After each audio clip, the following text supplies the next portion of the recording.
નમસ્કાર, હું રાકેશ પંડ્યા. આપ નિહાળી રહ્યા છો અડીખમ ગુજરાત. મહીસાગર જિલ્લા અદાલતે એક સીમાચિહ્નરૂપ ચુકાદો આપતા દુષ્કર્મ અને અન્ય ગંભીર કલમો હેઠળના ગુનામાં સંડોવાયેલા આરોપીને દોષિત ઠેરવીને આજીવન સખત કેદની સજા ફટકારી છે.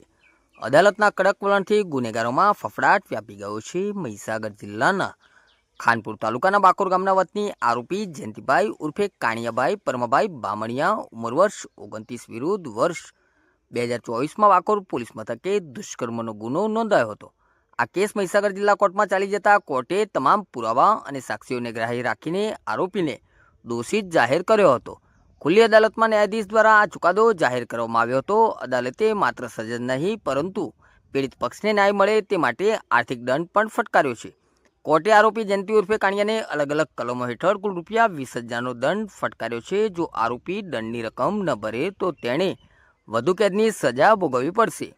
માનવીય અભિગમ દાખવીને કોર્ટે ભોગ બનનારને આર્થિક સહાય પેટે ₹50,000નું વળતર ચૂકવવાનો જિલ્લા કાનૂની સેવા સત્તામંડળ લુણાવાડાને આદેશ કર્યો છે.